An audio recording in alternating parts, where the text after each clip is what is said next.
Don't forget to like, share, and subscribe. Tell a friend to tell a friend. Hey guys, welcome to or back to my YouTube channel. It's Dr. Kasampa Monze, or for many and for most, just KP. Thank you so much for coming back. It's our anniversary month, and I know for many people the month of love is February. Okay, enjoy yourselves. My month of love is October. I've always loved October. I was born in October, I was baptized in October, and I got married in October. Hello. So I just thought I'd talk a little bit about love. Don't mind the background. I'm CarCording because I'm waiting for my husband to knock off, and I really don't have much to do except wait. So yes, there might be people in the background. There might be some that might even peep and see what's going on. Indulge them. Just indulge them. So yes, love. I'm going to be making reference to one of my favorite books, The 5 Love Languages, and I'll start by giving a brief history, a brief summary. Oh, summaries are always brief. Anyways, I'll start by giving you some information on the book. So this is a book written by Gary Chapman, and I think he's a psychologist and has been, crowned the love doctor because of how many people have attested to the work this book has done in their lives. So in this book, he talks about basically how as people, as humans, when we're born, we're born with an empty love tank ready to be filled, but it's filled in different ways and by different people, and to different extents. And obviously the first people to fill that love tank is our parents, and even more first, is that our moms, because they're nursing us and raising us, and dad comes into the picture, and he's always there, but just not as much as mom, and he's also putting in his own share of love, and this baby is growing up, and as we grow up we tend to perceive love in different ways, and this perception of love graduates into our adulthood, our teenage years and our adulthood, and it's basically how we want to be loved even when we get into romantic relationships. So he lists 5 different love languages. I guess it's something that he coined himself. So he even makes a disclaimer and says, this is not the only route, but it's the route that I found to work, and a lot of people will testify to it. So there's acts of service. I don't even know why I started with acts of service, but anyways, there's acts of service, there's words of affirmation, gifts, physical touch, and quality time. So as you grow up, your perception of love, primarily from your parents, sort of dictates how you perceive love in your older years, whether as a teen, an adolescent, a teen, an adult, and eventually even in your marriage. So I'll explain them shortly and tell you how they affect you and your relationships, and probably give you reasons why you think a relationship that you're in now is not working. So let's start with gifts. So as kids, chances are our first understanding of love is how many gifts we get from our parents. Not all kids, but most of them. So some people into their teen years and their adult years and into their marriage, they perceive love, or they feel most loved when they're given gifts. And gifts doesn't always have to be something expensive from, Giorgio Armani, Woolworths, Game. It could even just be a rose, a bar of chocolate, a cake, a flower you've picked up from the garden. Such things make people that have gifts as their love language feel loved. And words of affirmation.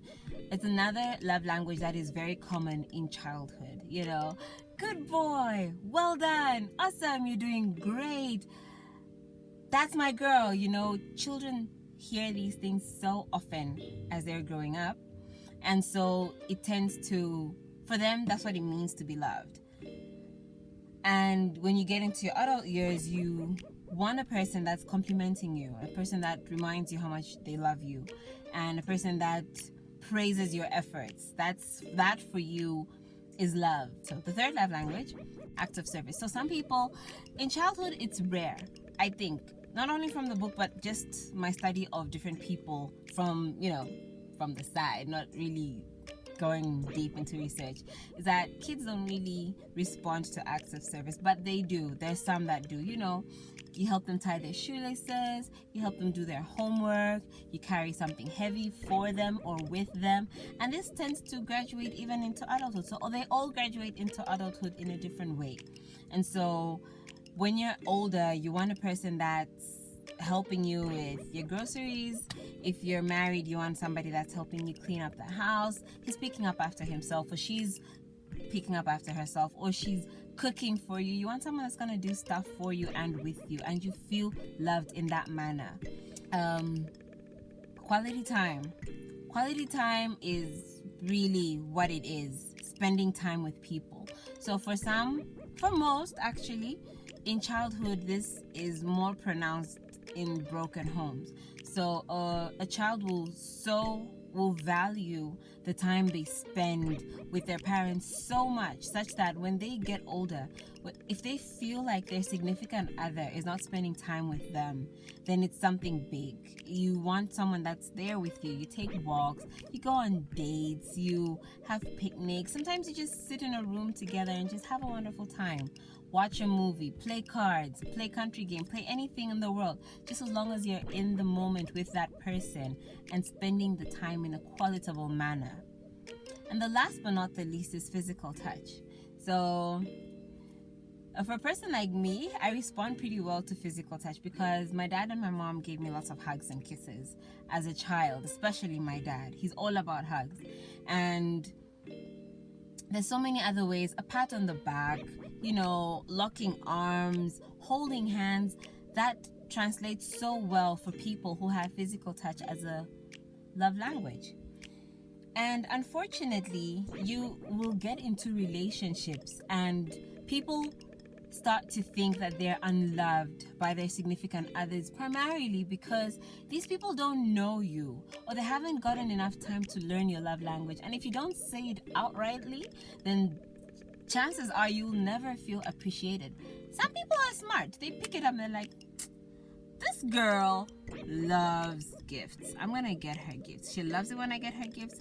I'm going to get her gifts. And others tend to perceive that as materialism, but no.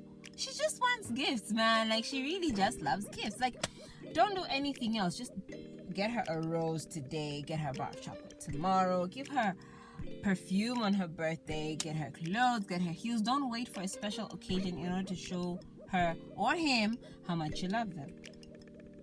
And you'll understand that in your relationship, your partner might try to communicate their love language by imposing it onto you.